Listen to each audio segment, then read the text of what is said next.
Të nderuar shikues të euronewsalbania, përshëndetje. Mirë se erdhët në Balkan Talks.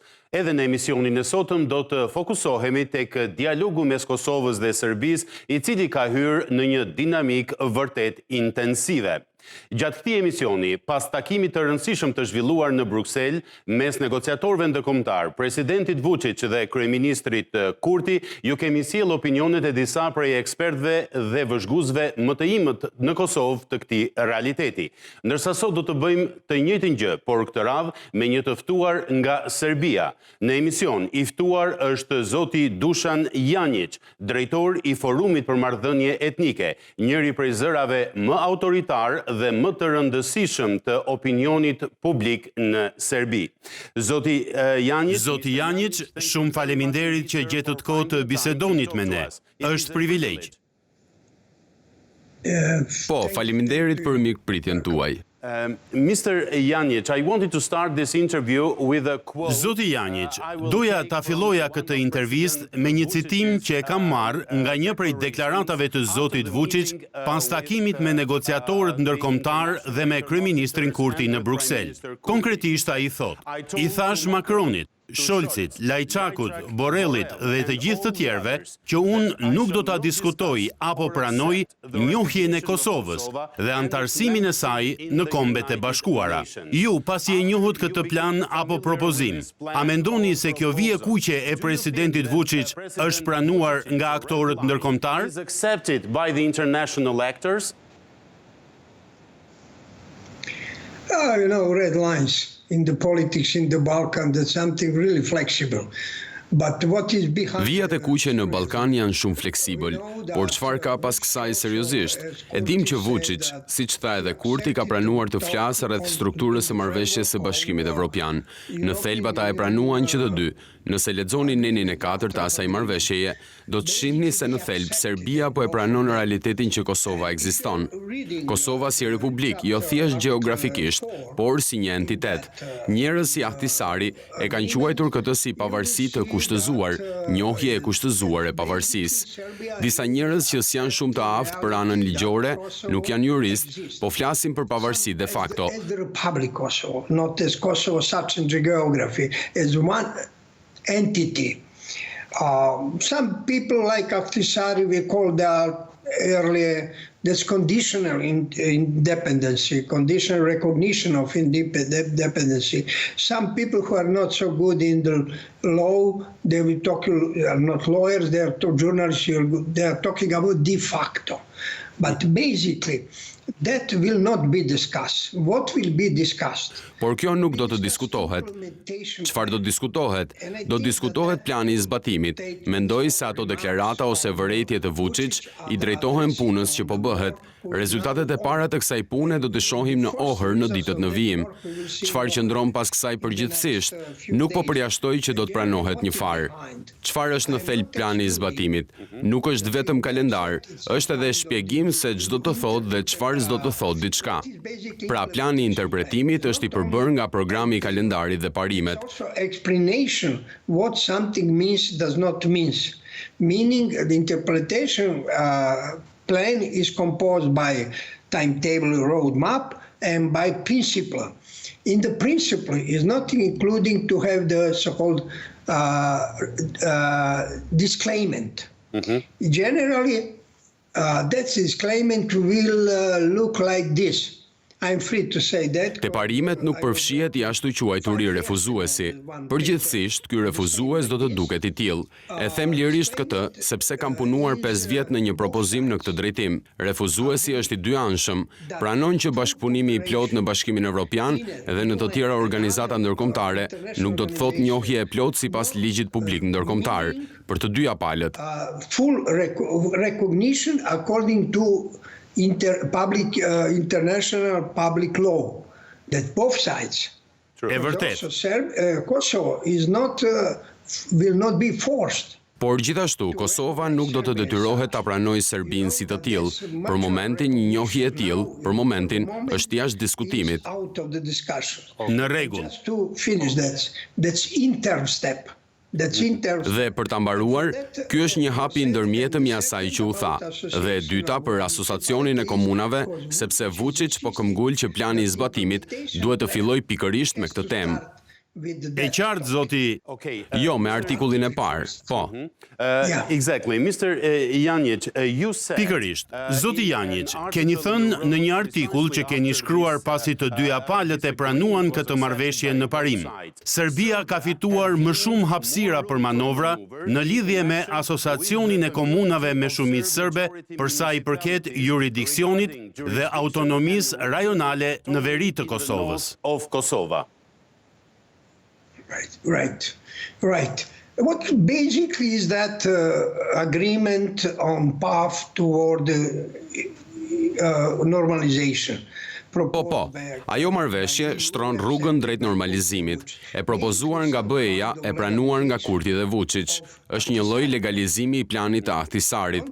Mos e harroni që Serbia se ka pranuar plotësisht planin e Ahtisarit. Kosova krijoi një kushtetut. Në kushtetutën e Kosovës thuhej, nëse diçka nuk është në përputhje të plot me planin e Ahtisarit, do të pranohet dhe do të zbatohet plani I Ahtisarit. Will be accepted, implemented Ahtisari plan. What we have in as Ahtisari plan, we have the association of... Ç'kemi në planin e Ahtisarit, kemi asociacionin e komunave, jo serbe, por asociacion. Plani I Ahtisarit krijoi një farë sistemi dhe me sa jam në dieni deri sot, ose deri dje, Kurti tha, në rregull do të pranoj të ndërtoj një skemë të ligjshme për zbatimin në Kosovë, për zbatimin e planit të Ahtisarit në Kosovë. Cili ishte kuptimi I vërtetë I kësaj? Asociacioni I komunave serbe sipas marrëveshjes së Brukselit parashikohet për 4 komunat në veri, komunitetet. You know, the Association of Serbian Community, according to Brussels Agreement, is basically predicted for the 4 municipalities of the north, communities. The others could join if they have some interest. It's not excluded. Të tjerat mund të bashkohen nëse kanë interes. Nuk janë të përjashtuara, tani e kanë derën të hapur për diskutime. Ndoshta duhet të ketë një koordinim për veriun, sepse qëllimi kryesor I veriut është ndryshe nga qëllimi I komuniteteve të tjera. Veriu s'është I integruar në Kosovë. Për momentin është jashtë sistemit institucional dhe të sigurimit, dhe për këtë është e ashtu quajtura autonomia brendshme rajonale integruese. There is the model of so-called intern regional integrative autonomy. That's new possibilities which was offered to Belgrade before Ahtisari and after Ahtisari. Janë mundësi të reja që janë ofruar Beogradit para dhe pas Ahtisarit. Nuk e kisha në këtë kuptim. Për më tepër, është edhe te plani vetëqeverisja e komunave serbe. Diçka e ngjashme me shqiptarët në Serbi. Është Këshilli Kombëtar për serbët ose Këshilli Kombëtar për shqiptarët në Serbi. Është një organizatë që po koordinon aktivitete jo vetëm në nivelin e centralizimit apo decentralizimit, por edhe për çështje të tilla si kisha, institucionet kulturore, median e kështu me radhë. Also the level of church, cultural institutions, media and so on. Mr. Janjic, why do you think President Vučić is insisting Zoti Janjic, përse mendoni se po këmbgul kaq shumë presidenti Vučić për asociacionin e komunave apo bashkive serbe, sepse nga ana tjetër kryeministri Kurti dhe të gjithë udhëheqësit shqiptar në Kosovë kanë frikë se do të krijohet një tjetër Republika Srpska në Kosovë. A mendoni se presidenti Vučić e ka këtë ndërmend dhe ai po mendon për një tjetër destabilizim apo është thjesht në funksion të ruajtjes së interesave të serbëve që jetojnë në Kosovë? That's basically politics or policy. You know that this program of model of Serbian Association Municipalities was presented by former President of Serbia. Në thelb, kjo është politik.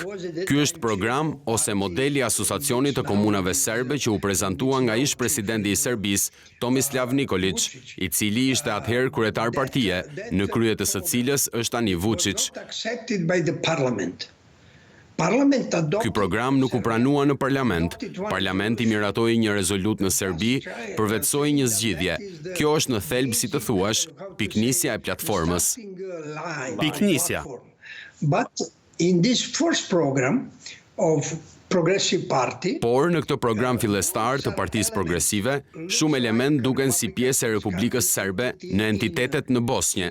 Në rezolutën e Parlamentit Serb që nuk ekziston, nëse shikoni dokumentet, 4 marrëveshje në procesin e Brukselit e para në vitin 2015 flasim për asociacionin e komunave serbe. Prandaj duhet të këmbgul për këtë.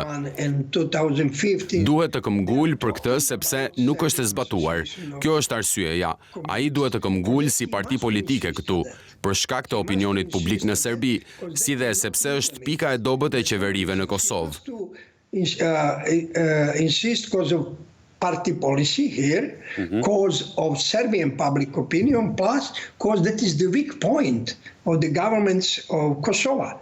Hashim Thaçi, Ramush, and not only Kurtis, but they did not... Hashim Thaçi, Ramush Haradinaj dhe jo vetëm Kurti nuk e zbatuan këtë, por ka pasur edhe diçka pas kësaj. Mendoj se kjo i jep Vučić mundësinë e vetme për të futur në diskutimet e shumta logjike për statusin, që është e rëndësishme, dhe garancinë të drejtave dhe identitetit të serbëve dhe komunave. Kjo është arsyeja pse ai po këmbgul kaq shumë. Shpresoj të mos ndalojë të asociacioni i komunave. Edhe politikanët shqiptar kanë të drejtë të kenë disa frikëra, sepse shumë politikanë në Serbi, edhe Dodiku në Bosnjë, po këmbgulin shumë në ndarjen e veriut të Kosovës. Has the right to have some fears, because many politicians in Serbia and Dodik from Bosnia, they really insisted on basically separation of the north of Kosovo. Mr. Janjic, you have written that Serbia... Zoti Janjic, keni shkruar se Serbia fitoi më shumë hapësira për manovrim në këto çështje, edhe fal politikës së keqe dhe abuzimeve që kanë bërë me këto komuna serbe, ish presidenti, ish kryeministri Hashim Thaçi dhe Kurti. Çfarë keni parasysh më konkretisht me këto fjalë? What did you mean specifically with these words? That's exactly what I said now. They did not implement that. They had some discussions, not least. Kjo është saktësisht ajo që thash unë tani. Nuk e kanë zbatuar, kanë pasur diskutime duke mos dëgjuar se çfarë thoshte gjykata kushtetuese e Kosovës. Gjykata kushtetuese thoshte dhe Enver Hasani, si kryetari i saj, e ka thënë që nuk bie në kundërshtim me kushtetutën. Kështu, ai ju referua planit Ahtisari. Asociacioni i komunave ishte lojë politike. Cili ishte gabimi? Gabimi i parë ishte që qeveritë e Kosovës kurrë më parë, por vetëm në një periudhë të shkurtër kohore, Hashim Thaçi në një zyrë bashkë me Ylber Hysën ofruan një program për integrimin e veriut. Ata nuk e përgatitën platformën për të integruar veriun. They did not basically prepare the platform to integrate the Komunat serbe. We saw also the same policy in the Kurti case. Këto politika janë të njëjta edhe në rastin e Kurtit e me radhë. Është shenjë e qartë dhe kjo është situata tani që serbët nuk janë institucione në disa dhe në forcat policore. Kjo është shenjë e qartë që qeveritë e Kosovës nuk i kryen detyrat e tyre për t'u ofruar disa mundësi serbëve, komunave serbe, për t'u integruar në Kosovë, jo në institucione, por në shoqëri. Serbian community to integrate in Kosovo, not institution in society. I see. Mr. Janjic... E kuptoj. Zoti Janjic, keni shkruar gjithashtu një fjali të cilën doja ta diskutoja me ju. Përmes këtij plani apo propozimi, pra marrëveshjes së Brukselit, dolëm nga gjendja e barikadave, e sulmeve policore dhe ajo e dronëve. Duhet të shohim planin e zbatimit dhe të shohim afatet. Ju ndërkohë jeni skeptik lidhur me afatet kohore dhe me të drejtë, pasi jeni shprehur që në Ballkan marrëveshjet arrihen lehtë, por nuk zbatohen po kaq lehtësisht. A mendoni se komuniteti ndërkombëtar këtë radhë e ka marrë shumë seriozisht kontrollin e zbatimit të afateve? Unfortunately, I had some meetings this morning. Fatkeqësisht kisha disa takime sot në mëngjes dhe nuk jam më optimist nga sa më cituat ju. E keni parasysh, burokracia e Bashkimit Evropian është e gjitha burokraci dhe diplomat. Really alienated elites of reality. When they are created a timetable, they are basically following... Ka larguar elitat në realitet. Kur kanë krijuar afatet, kanë ndjekur agjendën e duhur, agjendën e Komisionit Evropian të qeverisë gjermane, që janë shumë larg Ballkanit, shumë larg çështjeve të Kosovës dhe Serbisë. Ky është qetësimi im kryesor deri tani. Për këtë do t'u them dhe e kam thënë këtë mesazh, do të pres ohrin për të parë kalendarin. Çdo të ndodh aty. The first problem is timetable. The second, I really like that. Për të parë kalendarin në ohër, së dyti më pëlqen shumë që rikthimi i normalizimit këtë radhë do të jetë i suksesshëm. Nuk kemi nevojë për 10 ditë të tjera për të harxuar energji dhe burime njerëzore më kot. Prandaj unë besoj se amerikanët dhe britanikët, që janë më pragmatik, duhet të kontrollojnë burokracinë nga Brukseli dhe njëkohësisht politikanët vendas, sepse po bëjnë manipulime me afatet e shkurtra. U pëlqen loja me afatet e shkurtra, ta shtyn, të fitojnë kohë. Tani ky është problemi kryesor, një argument i fortë që kemi në marrëveshjen, e patë që në artikullin numër 10 rreth Komitetit të Zbatimit të kryesuar nga Bashkimi Evropian. Kjo duhet. That will be, we have an agreement. That's maybe you saw that the article I think 10 about the joint committee for implementation, leading by EU. That's what is needed. When I said that, I did not see that. Kur e kam thënë këtë, se kisha parë atë artikull, atë deklarat, por tani çështja është si do ta krijojë këtë komitet, Komuniteti Evropian dhe diplomacia amerikane dhe britanike. Si do të punojë ai komitet? Ai nuk ka për detyrë të zbatojë. Detyra e tij është të mbledhë informacion dhe deri diku të nxit palët, pra qeverinë e Kosovës dhe Serbisë për ta zbatuar këtë marrëveshje. And in some way to encourage the sides, Kosovo government and Serbia government, to implement what is agreed. Mr. Janjic, Zoti Janjic, ambasadori amerikan në Beograd, Christopher Hill, dhe unë e di që ju e konsideroni si më të rëndësishmin ndër 5 të deleguarit e Amerikës për ta zgjidhur këtë problem mes Kosovës dhe Serbisë. Ai tha vetëm pak ditë më parë në një intervistë me një media serbe. Serbia ka vendosur tashmë të kthehet drejt perëndimit. Shpresoj që rezultati i gjithë kësaj do të jetë një ritëm më i mirë dhe më i shpejt i integrimit europian. A ka ai të drejtë, apo po tregohet më shumë optimist se ç'duhet në këtë moment për ta thënë diçka të tillë? Too optimistic at this time to say such a thing. First of all, he is right. He is good willing. At the same time, I think that he said that now because he knows very well that situation in. Së pari ka të drejtë, por shpreson për mirë dhe njëkohësisht mendoj se e tha sepse ka dëshirën e mirë, por edhe sepse e njeh shumë mirë situatën në realitet në Serbi, që është shumë e ndërlikuar. Mendoj se ajo deklarat do të inkurajojë dhe do të mbështesë jo vetëm Vučić, por edhe opinionin publik në Serbi, për të menduar cili është qëllimi, çfarë qëndron pas këtij integrimi euroatlantik. Për të qenë më i saktë, nuk e ka në dorë ambasadori amerikan për ta thënë këtë. Mund ta them edhe unë këtë. Po. Behind this, Serbia has to join to NATO. And after that will come EU. Pas kësaj, Serbia do duhet i bashkohet NATO-s, pastaj do të vijë edhe Bashkimi Evropian, sepse futja në BE do të zgjat disa vite. Në NATO futesh për një vit e gjysmë. Për Serbinë është gati, i duhet vetëm një vendim nga qeveria që do të zgjidhet dhe duhet të mbështetet nga opinioni publik. Për ta mbaruar, duhet të ketë parasysh edhe ato që e mendon dhe e thot Hill dhe që thuhet publikisht nga administrata amerikane për zgjedhjet në Maltëzi. Talking American administration about Montenegrin elections. There's the front line. Është një vi fronti për të ndërprerë lidhjet me Rusinë. Kjo do të thotë që ai është shumë i ndërgjegjshëm, sa e ndërlikuar dhe e rrezikshme është situata. Nuk do të jetë aq e lehtë. Prandaj mendoj se diplomatikisht ai ka gjetur mënyra për të mbështetur integrimin euroatlantik të Serbisë. Atlantic integration in Serbia. Mr. Janjic, while getting ready for this interview, I consulted... Zoti Janjic, ndërsa po përgatitesha për këtë intervistë, lexova një sondazh të kohëve të fundit që organizua në Serbi, ku 70% e serbëve thanë që nuk do ta mbështesin njohjen e Kosovës për të marrë në këmbim një hyrje të shpejtë në Bashkimin Evropian. Pyetja ime është, a duhet qeveria e Beogradit që ta heqë gradualisht nga fjalori tokfjalshin që Kosova është Jeruzalemi i Serbisë? Is Serbia's Jerusalem? That's you're right. In question you're right. His answer is okay. Keni të drejtë, pyetja juaj është e drejtë. Përgjigjja është po. Së pari po flasim për një studim publik. Unë jam një nga njerëzit që punojnë në institucione të respektuara kërkimore në shkencat sociale.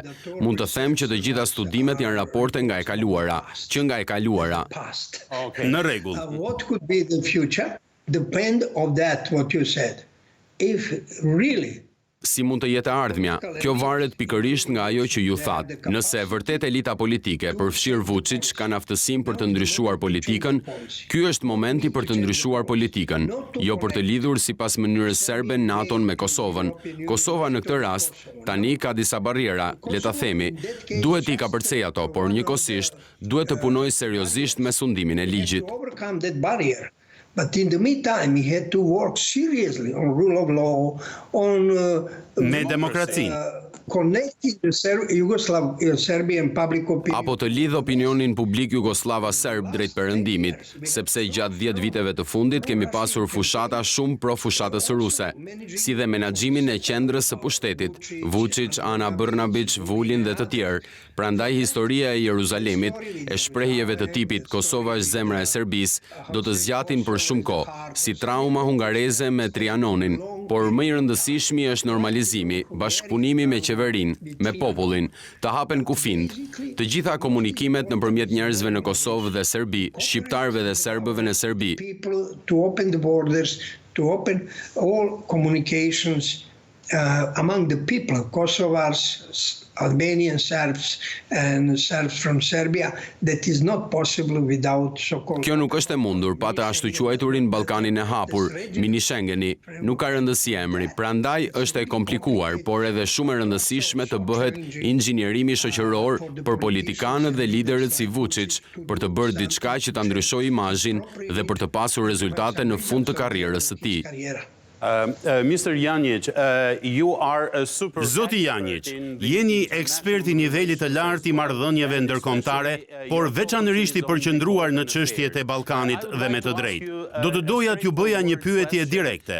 Personalisht kisha përshtypjen se Shtetet e Bashkuara të Amerikës, përpara përshpejtimit të këtyre negociatave, synonin që Serbia ta njihte Kosovën. Pastaj, gradualisht thanë që ishte objektiv i dëshirueshëm, por nuk është detyrimisht diçka që duhet të ndodhë tani. Sipas analizës suaj, çfarë ndodhi ndërkohë që e ndryshoi qëndrimin amerikan? That changed this American attitude.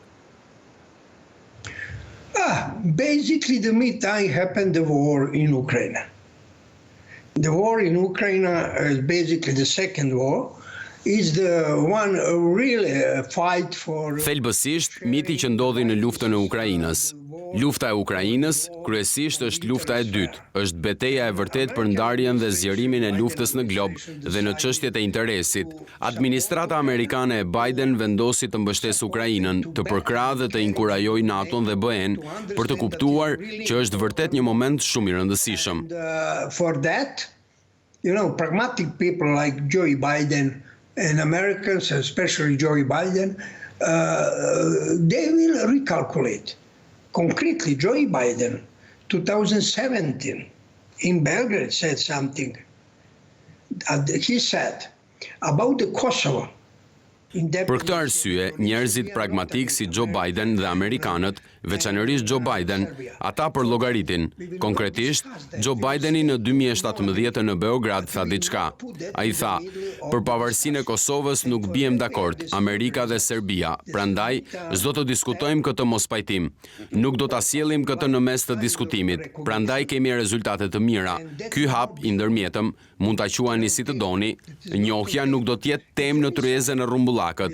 Nuk është e shtruar në tryezë. Nëse vendosin ta dëmtojnë procesin e ndodhur 5 vitet e fundit, Hashim Thaçi, përfshirë edhe Edi Ramën dhe Vučić, ishin shumë entuziast për caktimin e ri të kufinjve, e të tjera. Ndërkohë nuk e bën realitet, njëkohësisht s'po punonin për normalizimin. Tani kemi situatën e para 2 viteve, 31 korrik.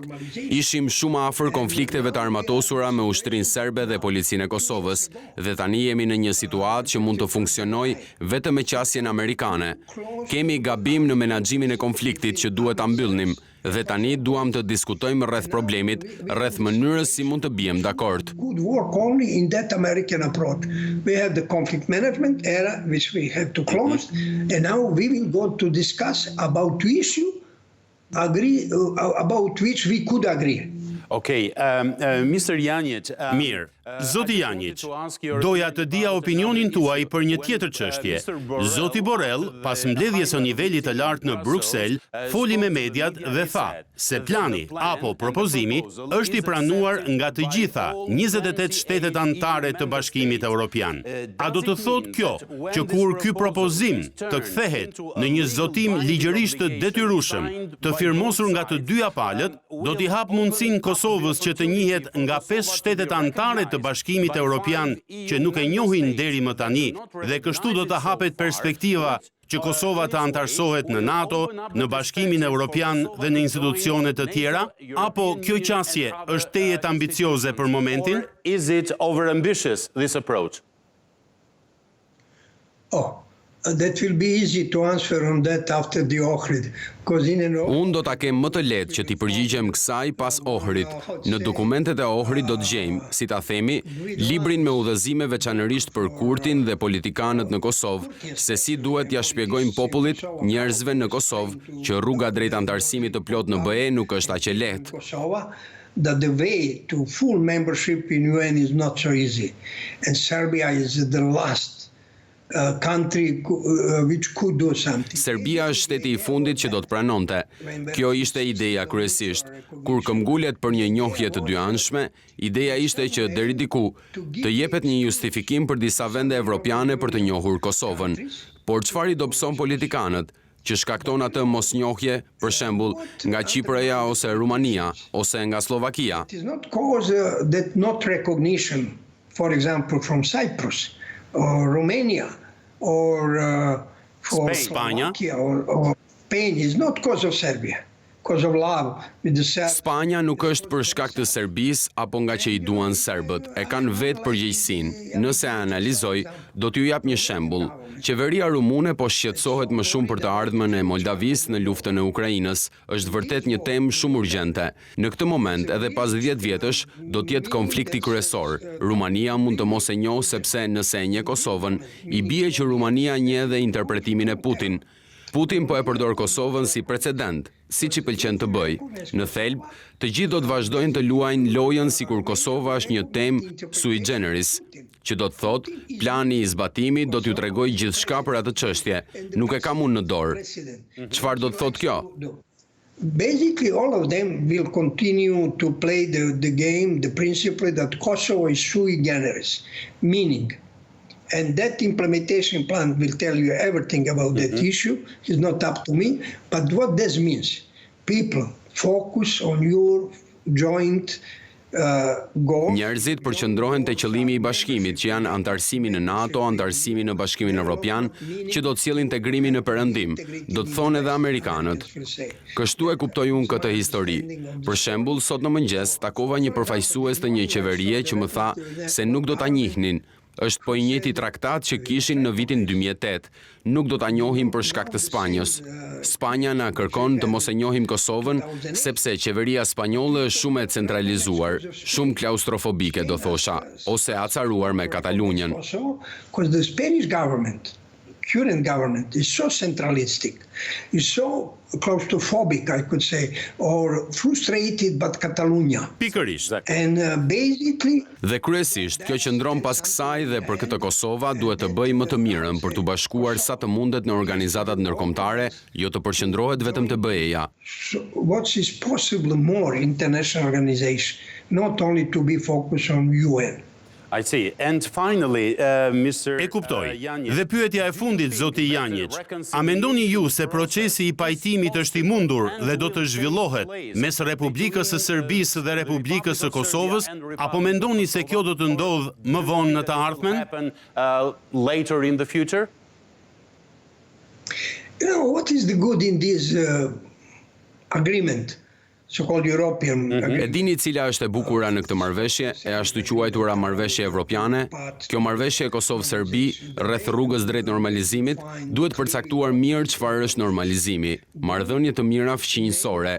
Ç'mund të arrijmë në të ardhmen e afërt? Marrëdhënie të mira fqinjësore, jo vetëm nëpërmjet entiteteve, por edhe nëpërmjet popujve, serbëve dhe shqiptarëve të Kosovës. Among the people, Serbs and Kosovo, Albanians and Kosovo. Reconciliation philosophy is something that's out of our reality. Filozofia e pajtimit është diçka jashtë realitetit. Pajtimi mund të funksionojë ndoshta në vendet katolike, në ato kultura. Në vendet tona do të rri ashtu, do të jetë teme debatueshme diskutimi, por besoj fort, babai im ka lindur atje në Pej, gjyshi im ishte komandant xhandarmërie kundër kaçakëve. I njoh të dyja anët e pranisë së serbëve atje. Do të thosha që s'ka asnjë pengesë serioze për të pasur marrëdhënie vërtet të mira fqinjësore nëpërmjet kosovarëve, serbëve dhe shqiptarëve.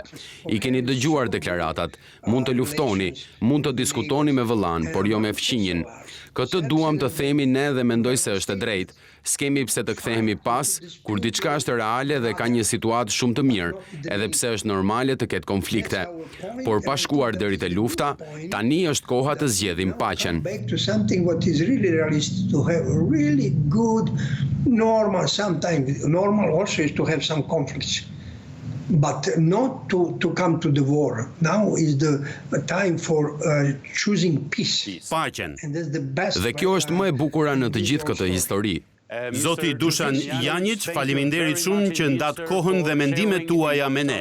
Shumë faleminderit vërtet. Ju jam shumë mirënjohës. I'm very grateful to you. Faleminderit ju. Shihemi së shpejti. See you. Shumë faleminderit. Të nderuar shikues të Euronews Albania, ky ishte Balkan Talks për ditën e sotme. Deri në takimin ton të radhës nga unë Franko Egro, faleminderit për vëmendjen me cilën na ndoqët dhe miru takofshim.